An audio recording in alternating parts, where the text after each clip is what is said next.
Thanks very much.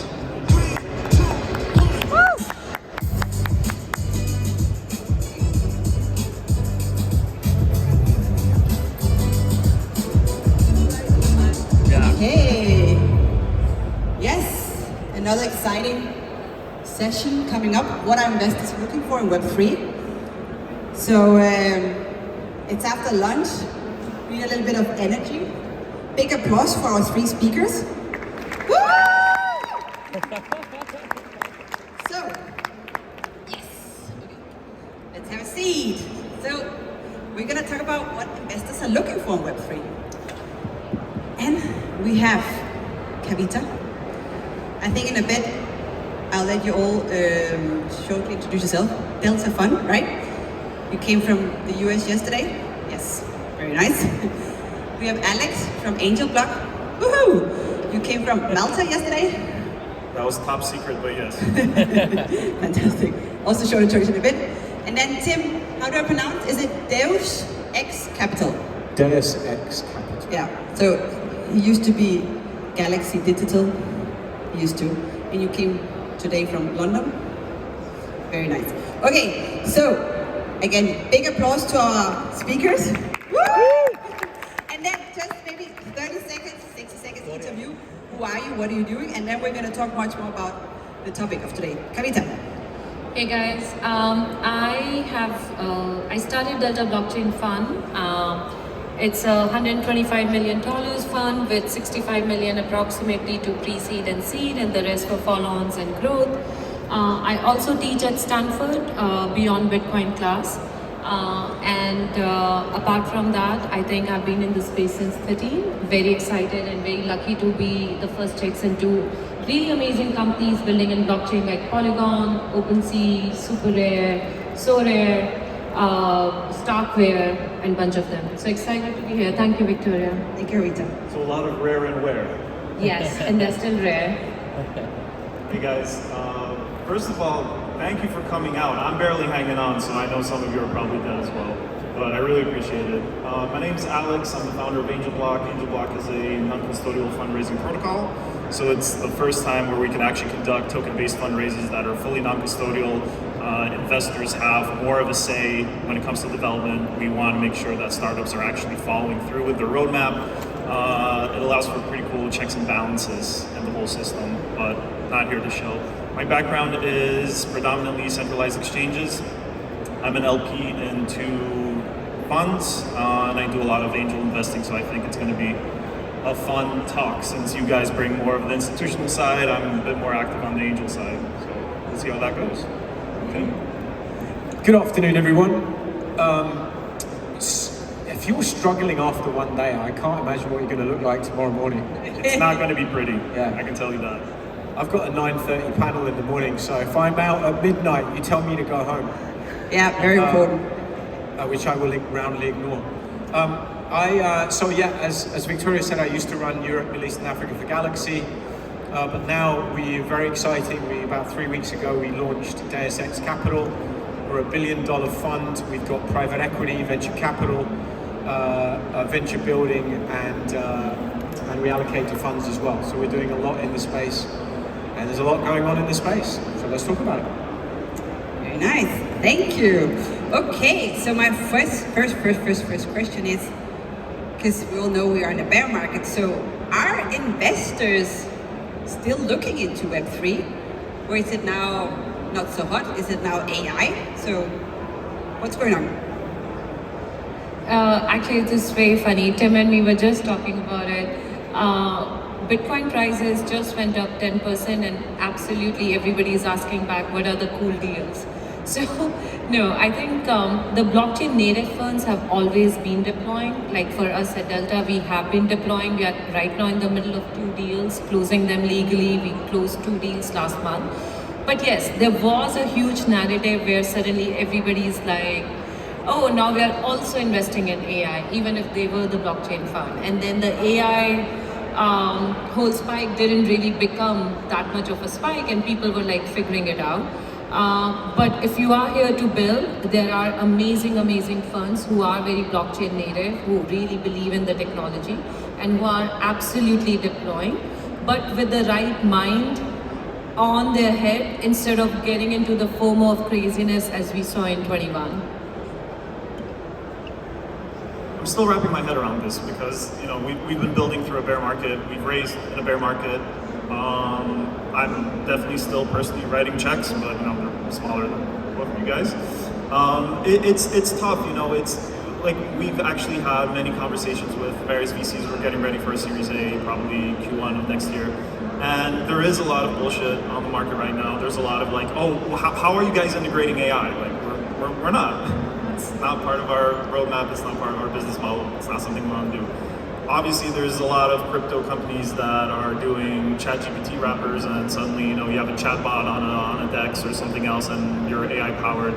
If it works, more power to you. But there is interest. Funding. I think it wouldn't be really fair to say like, no, everything's peachy, everything's gravy, because funding has been pretty dry these past 2 years. Especially like we talked about this, Kavita, on a call. We talked about it, I think, a bit last night as well, where if you look at total funding in crypto and you compare it to the last bear market, so let's say 2019, let's say that 2023 is this cycle's 2019, kind of. You had, I think, January in 2019, you had approximately like $500 million worth of deals made. You had approximately like 200 or 190 million dollars in deals in August, and this August I think the whole crypto market did something around like 283. So if you look at it from a market cap perspective, our market cap is at like a 4 or 5x to what it was in 2019. So funding is lagging behind. Hopefully price appreciation of Bitcoin is going to go up, but there are some problems, especially if we look at Celsius, we look at Luna, we look at FTX. We had a great exodus of talent that I know some of them personally after the FTX implosion, because if you've been in this space long enough, I think a lot of people are getting really tired dealing with the same BS year in, year out. And I think some funds have reached the same conclusion. I mean, after FTX imploded, didn't Paradigm just scrub everything from their website? They're fully focused on AI. If it works for them, great. But we do have to take into consideration that the tides are changing, and it's very hard to say what the fundraising market is going to look like next year. Like, what are the narratives that are going to emerge, and who are the kind of top players that are going to emerge? Because some people are just pivoting, which is normal, but it's something important to keep in mind. So, Tim, before you go, I just want to answer Alex quickly. I think the Paradigm one, whatever happened, they went public and said that was a mistake, they're back, and they are completely focused on blockchain. They, in fact, they decided against even expanding into AI because they raised based on the idea of blockchain. So I don't know what internally, externally happened there, but that's the narrative which was corrected publicly. At the same time, the numbers which are talking about, I think some of those numbers are reference to the Galaxy VC investment report. And we did a piece in Decrypt about that, where we said that what's also happening, and I'm not saying that there is not a major percentage difference between what's happening in 21 versus what's happening in 23. That's a standard across every technology in the bull and the bear market. But also the numbers which has been reported are not absolutely correct. Because a lot, but they are not correct. 100% correct. With 5 or 10% difference, there's a huge difference. The reason for that is a lot of our own portfolio companies who have raised $3 to $5 million have not really gone out in the market and announced the fundraising. It just didn't feel like the atmosphere for a lot of people to go and announce or to cover their whole raise or doing the extension round announcement. Yes, but unless it's 100% differential, then there's still a pretty large discrepancy when you're looking at total market cap. Yeah, but nobody is going to question about 21 to 23, right? 2019. So, I guess the exam question is, are investors still interested in Web3? Let's go with, what's Web3 anyway? Right, let's start with that. Like, I know there's some people who fervently disagree with that terminology. I couldn't care less. I just care about what I actually see as an investor. Like, you call it what you like, but like Web3 is a pretty big category, right? Whatever way you cut it, right? So I think it's a tough question to answer as a broad categorization. Second thing, actually, Kavita, I think you're right? We're in this incredibly reflexive market. You know, this term that was coined by Soros, this reflexivity. And I just think you have to see it, what happened this week, and it happened in January, it happened in April, and it happened like in size on Monday, is this sort of really dramatic sensitivity to the spot price of pretty much everything in our space. And not even, like when I say the spot price, it's the spot price of Bitcoin. Like, what a strange space that we've all ended up in, where the entire barometer of happiness, how many more happy phone calls did you have on Monday than on Friday? Like the index was legitimately higher because everyone's got this energy level. And so that reflexivity, which is really a liquid markets reflexivity, has crossed over into the investing, into the less liquid investing space. And so there is this sort of 1 week it's this and the next week it's that. And as far as I'm concerned, if people are flip-flopping that quickly, and people do, then they're not serious players. You need to have a thesis, you need to have a belief, and the belief has to be long-term in the majorly transformative potential of Web3 and all the things that it represents, blockchain, digital assets, now you put in AI, and all of the rest of it. So, and metaverse, etc. So, I think, are people still interested in Web3? Yeah, I'm investing in it right now, right? Like everyone here is, so the investors are. But I think what's going to happen, Kavita's spot on, is like we're on the brink of that suddenly becoming an amazing, like, oh, we're all back in blockchain and Web3 again. But the truth is, anyone worth their salt was never out. Very nice. Thank you. Well, I think I already told all of you, I think it's fun if you don't agree. So if you do agree, it's fair, but if you don't agree, it's even more fun. So thank you very much. So there is still hope, okay, guys, there's still hope. Okay, let's continue a little bit with the I would say sad questions. So we are again in a bear market. So do you see this bear market as different to previous ones? This is where we disagree, right? We disagreed on most of the stuff, but we still had great dinner together. So for me it is. Because for me, I look at it as the third cycle of the bear market in my personal experience. In around 2014-15, for me that was the first bear market, when suddenly everybody was saying Bitcoin is completely going to be illegal. It came down to like literally like single-digit dollars, and like there was a lot of craft around it. Then 16 with tokens, ICO sales on Ethereum, everything got picked up, and 17 was great, 18 mid was great, and then 19, I would say, was the first real technology bear cycle. Because instead of just prices of talking about ETH going to $76, Bitcoin coming into 3 digits, I think what was interesting was 17, 18, we started investing into first time a lot of technology-based products, not only layer 1s but layer 2s, a lot of exchanges, a lot of decentralized products at that point of time. And we suddenly saw an exodus of talent going out of the industry saying this is just not going to survive and nothing is going to happen.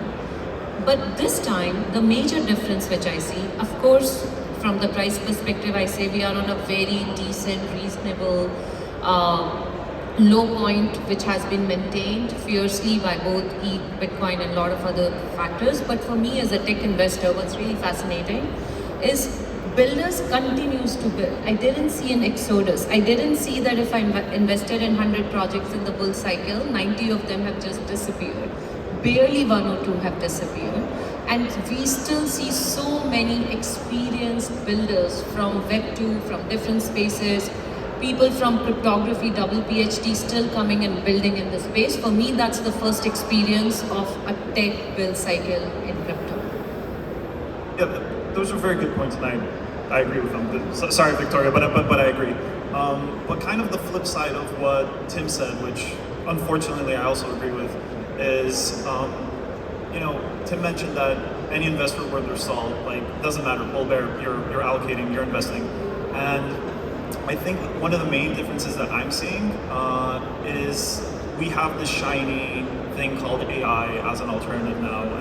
But on the flip side, it's if you're building in crypto, you pivot to AI, are you actually worth your salt as a builder, right? Where is your conviction if you're so easy, just because valuation, because let's be frank, AI valuations right now are like ludicrously high, right? Those rounds are as overcrowded as like peak bull market crypto rounds were. So, you know, we have that shiny coin that's kind of the other side of the room that people are going to, but that's totally different. I personally feel like this was a very, very tough bear market. I don't think like in 2018, 2019, we never had those existential crises like, is this ever coming back? Is my favorite coin gonna go up again?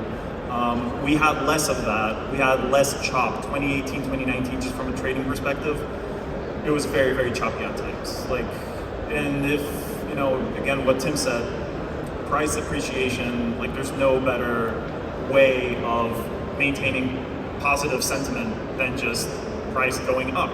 And if prices go up, everybody's happy. In 2019, like even some of the traders left. Like that's how bad it was.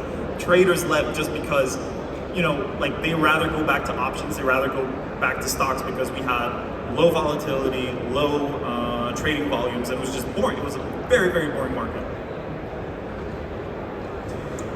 So a general theme of this bear market has been a lot of underqualified people getting carried out on stretches because they had no idea what they were doing when it came to risk management. That's just one example, right? Like, I challenge anyone to disagree. Sam Bankman-Fried is the ultimate example.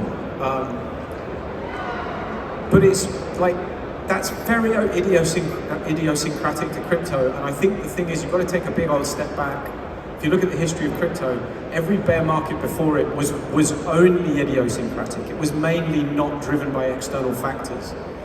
But actually, the thing that made the ill-advised, young, inexperienced people who blew up 3 Arrows, Luna, FTX, and every other stupid story that came out last year, that was just annoying for those people who actually spent a career building actual skills through real bear markets, like 2008 and 1999, 2000, right? Like, how many people were alive then in this room, like in this space? They just didn't have that. But what happened was those people got caught out by macro factors. That's really what happened, right? Like what happened last year, this wasn't it wasn't driven by a problem in crypto at the beginning. It was driven by a problem in classic financial markets that tripped up all the idiots in crypto. And so this is a macro bear market. The lack of investing that we're all referencing in the last 2 years is mirrored in traditional markets as well. Like anyone trying to raise money in the last year has had a real challenge, no matter who you are, no matter what sector you're in, except if you're in AI. So is this a different bear market in crypto? Yes, totally different, because it was driven by massive macro factors, and we're still being driven by massive macro factors. But the exciting thing about it being different is now we've gotten all those idiots out of the game, and you need that shakeout. Like that's a law of the jungle. Shake people out. You get off. You don't know how to play the game, leaving people, hopefully, all of us in here, do know how to play the game. So that's the difference, right? We're going into, I think, a much more sophisticated, institutional-led next leg, and that's really exciting. Thank you. Okay, good answers.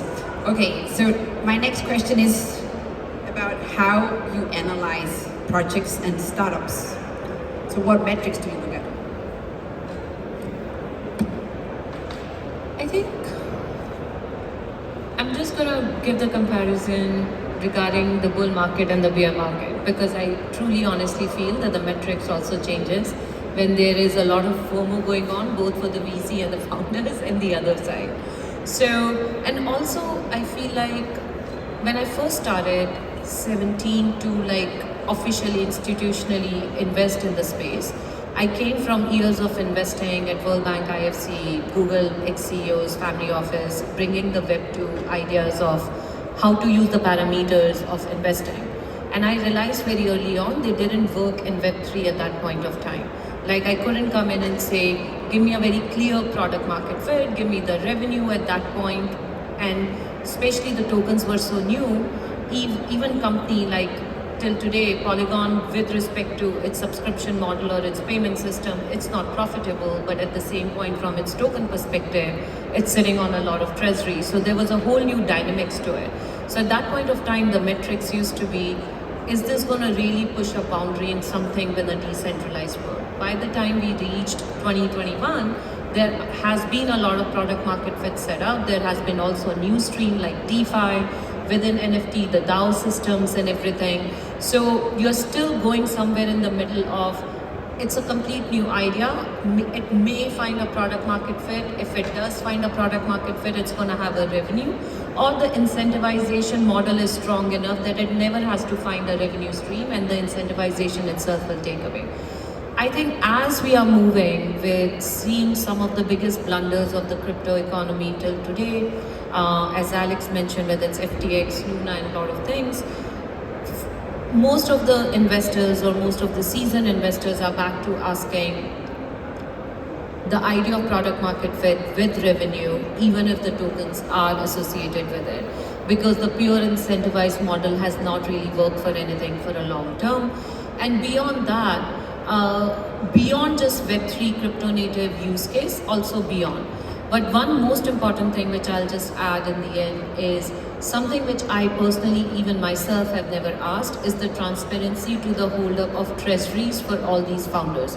Where are they managing treasuries? Are they using it to actually put in just into DeFi and earn yields? Or they're using it for payrolls and have a dashboard associated with it. With that, I would just say we are maturing. We are still not there yet. There are a lot of hard questions in a Web2 deal, which we still don't ask in Web3, but we are getting better. Yeah, metrics in this space are kind of ironically, they can be kind of tough. And I definitely agree with Kavita that I personally look at different things in a bull cycle and a bear market. One of the things that comes to mind is, some of your favorite projects have bot Twitter followers, right? So what is their community? It's not the 30,000 people on Telegram that are spamming hi. So that's not a real user. It's not the 120,000 followers that they have on Twitter, because those are all bot. So it really comes down to harder metrics that do show product market fit in some way, but those can be a bit iffy as well. And if you look at something like Arbitrum, great L2, right? No questions there, absolutely.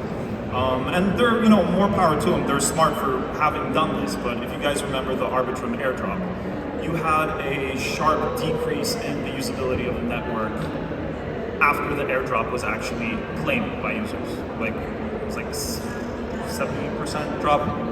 Yeah, exactly. Thank you. 78.2. So, if you're investing at a stage when the airdrop is announced, you kind of do need to take it with a pinch of salt. Like, okay, but you have people that are trying to civil this. These are not real metrics. One of the larger personal checks that I wrote in this bear market was for a DeFi protocol. It was more or less a year ago, which is, I know it's going to sound super degen, but it's under collateralized lending, which it's a space I'm excited about. I think it's the next natural step, especially in crypto. But they launched their beta on-chain, on Avalanche, having only gotten 300K from Ava Labs, which is super exciting. If you can launch a beta with 300K grant, I'm bullish on you. In January of this year, when they launched, they had a TVL, so total value locked, of 22 million. So I know those founders, they're not putting up, they don't have that kind of money. They're not, spoofing their own TVL, which is really cool. And it's a really cool sign in the depths of the bear market that yes, this probably will achieve product market fit, and it's looking good.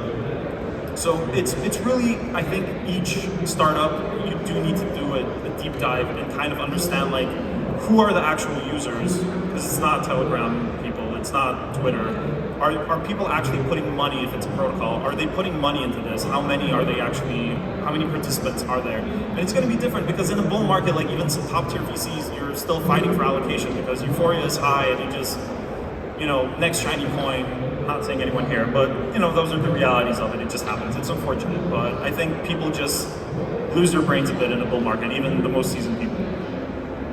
Yeah, don't they just? So I've made a career out of trying to appear clever, but I'm not actually that clever. So I have to distill things into things I can remember. And so here's my personal rubric of 3 things that I look at whenever I want to invest in something, but it also is like a partnership or an acquisition or something, like any kind of big commercial deal. 3 things. 1, people. 2, commercial. 3, structure. So people, if, by the way, it's gating. If you don't get through the first one, you don't go to the second one. So the first one is people. I'm extremely values driven, mutual empowerment, professional ethical integrity. You know, these things matter to me. And so if I can't feel that I'm on the same wavelength with the people I'm going to invest in, if I can't talk on a level about what we're trying to do, if the deal atmospherics don't feel right, there's no point talking about what they do and what the structure is going to be, because it's just not going to work. And I think one has to be recognized that I'm a particular kind of character, and so I'm only going to appeal to a certain type of investee. So that's the first thing. If that works, if we can have dinner, if we can solve problems, if we can think about the future in the same way, we're good to go. So that's the first one, and by far the most important one. I will not invest in something if I don't trust and feel the energy with the people. And I don't think there's enough of that. But if, you know, a great deal won't work if they're a bunch of assholes. This doesn't work for me. Or people who just aren't aligned with me. That's, you know, it goes 2 ways.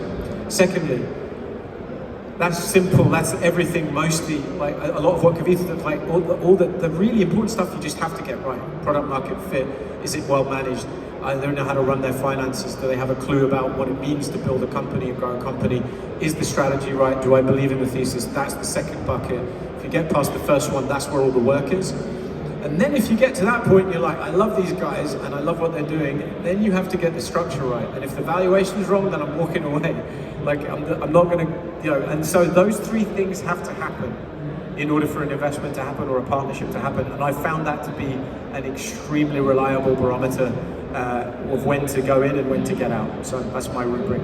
If I can just jump in real quick, because I feel like a lot of people are in this room will probably be, you're either finishing raising or you might be raising soon, is what Tim mentioned, it sparked something in me, and it kind of brings back the first things that we were talking about in this panel is, you have a lot of, because crypto is so liquid, you have a lot of investors, and I'm not talking VCs, I'm talking even angels, who have forgotten their place, and they call themselves investors, where they are simply highly speculative traders.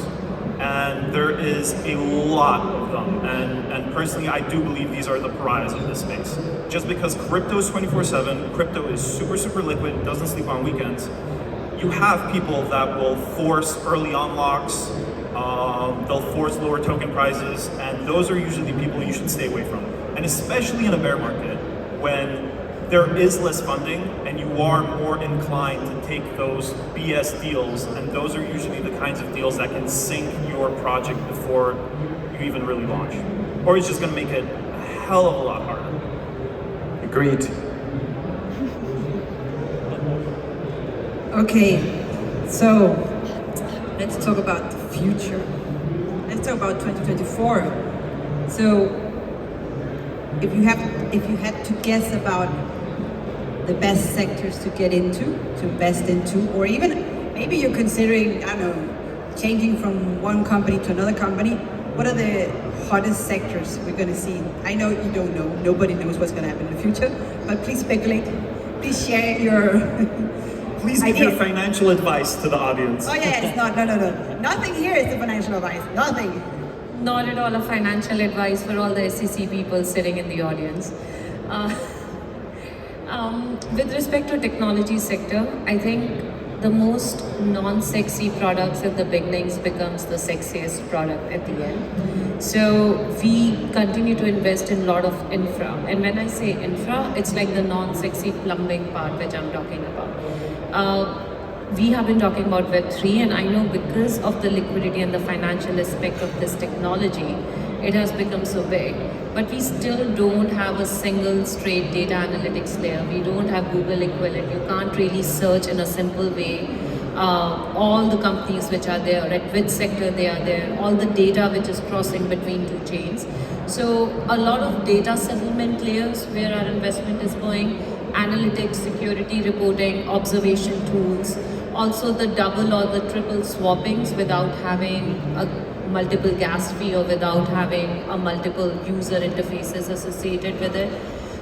So companies like ClearSwap, which is associated with swapping across multiple chains with one press of a button, or doing liquid staking or staking like companies like NotStake, which is here institutional staking, taking it to the institutional people. At the same time, companies like Airstack, which are providing indexing much more like a Google Excel layer. So a lot of, for me, the things which is really going to be the biggest unicorns out of the space are going to be those mid-level SaaS products. So, we're probably going to be wrong on some of this stuff, but usually looking into a bull market, which it looks like it's around the corner, hopefully, fingers crossed, there's always narratives that pop up that nobody expected. So I think it's very important to keep an open mind and not just don't be too ride or die with your investments that you've already made in the past year or 2 years, 3 years. Obviously, it looks like L2s might be the L1s of last cycle, just from a strictly speculative standpoint. I'm not the biggest fan. ZKs, zero knowledge, anything that touches zero knowledge has my interest. I'm a very, very big fan of Al0, which actually has private smart contracts. So a native private smart contracts natively on an L1 is something that I've honestly been waiting for 6-7 years, and it looks like it's finally arrived. So very excited about that. Personally, I think DeFi is ready for some kind of resurgence. I'm getting decks that are calling themselves DeFi 3.0 and DeFi 4.0. I never know what happened with DeFi 2.0. Like, we kind of had DeFi summer in 2020, and then we just kind of went to sleep on DeFi, and I kind of missed DeFi 2.0. I don't know what it is. If anybody here knows, please let me know. I'm really dying to know. So I think this resurgence of DeFi is something that I don't know if it's going to happen, but personally, from I think a more idealistic perspective, is something that I would really, really like to see. So I hope I'm right on that, but I'm not sure yet. DeFi 5.1. You heard it here first. Web 5. Let's just skip 4. So actually, and rather annoyingly for Victoria, I'm kind of going to rephrase what Javita said, because I actually, unfortunately, really agree. Like, if you take what I was saying before about the interesting part about this bear market being we've carried out a lot of really terrible companies out on a stretcher, which you need, leaving generally more healthy companies, but you've also got this institutional thing, and that's the theme I'd like to end on. You know, everyone's talking about the ETF in the US. Why?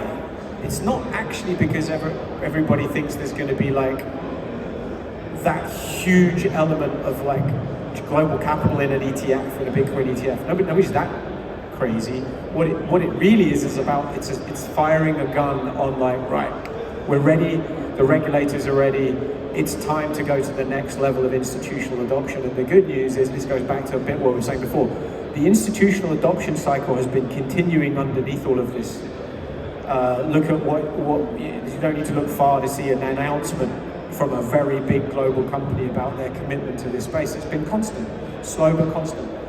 And I think what happens in this, this reflexivity is not lost on the largest wealth managers in the world, by the way. Their clients are saying to them, when this turns, can you bring us into this space? Which is why BlackRock wants to put an ETF out, because they want to be the place where that goes. But this is where I'm interested in where it goes. The logical next step is we get to see structured products tokenized. We get to see all the tokenization. People have been banging on about tokenization. I've been banging on about tokenization for 8 years. We still haven't tokenized shit. Like, we really need to get to that next stage, but this is the moment where we start to see that happening. I think we've primed an awful lot of work. So who would I like to invest in? We're invested in Galaxy, Sabre, Haven, and Hilbert Group in Sweden, right? 4 regulated, crypto-focused institutional players. That tells you everything you need to know. If you're building something that helps that institutional story, picks and shovels, data layers, integration layers for institutional finance, DeFi 5.1 integration, that's really exciting. Surround sound. With surround sound and a subwoofer. Fantastic. Okay, just like 20 seconds each of you. This is, I think, quite difficult for all of us. I mean, doesn't matter if you are, I don't know, an individual or a company or, I don't know, part of a hedge fund. I mean, where do you get relevant, I mean, where do you find relevant resources for this space, right? Everybody says Twitter, but there's also so much noise, so where do we get like valuable resources and information to continue digging deeper into the space? These conferences. Hey! Yeah, that's true. Big applause. These conferences.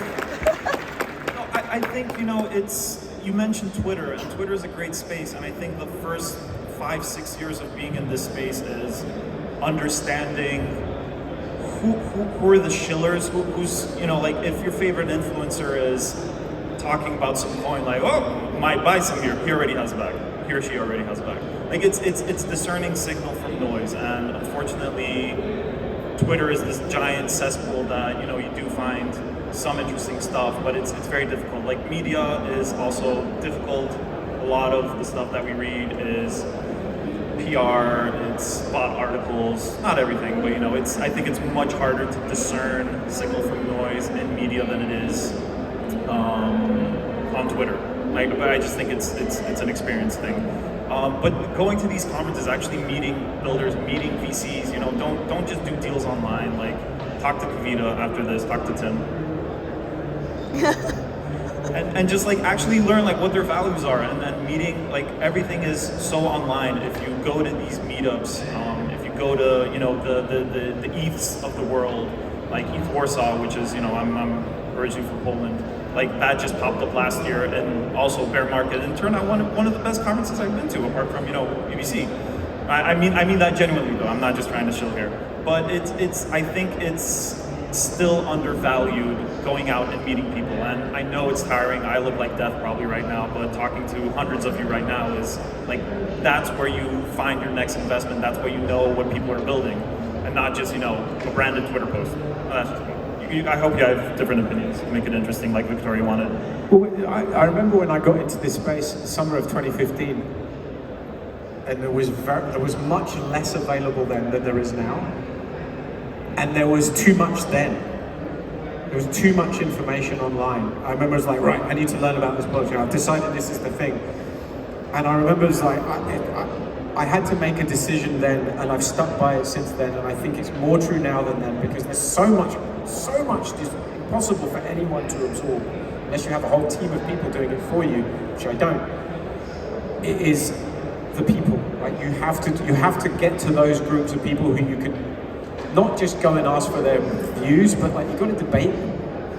Like these sorts of questions are valuable to debate. I do not want to be in a room where everybody agrees, otherwise we're all going straight to Abilene, if you know what that means. Like, so I think people all day long. I agree. I think, of course, people, but I feel like different type of information has different value.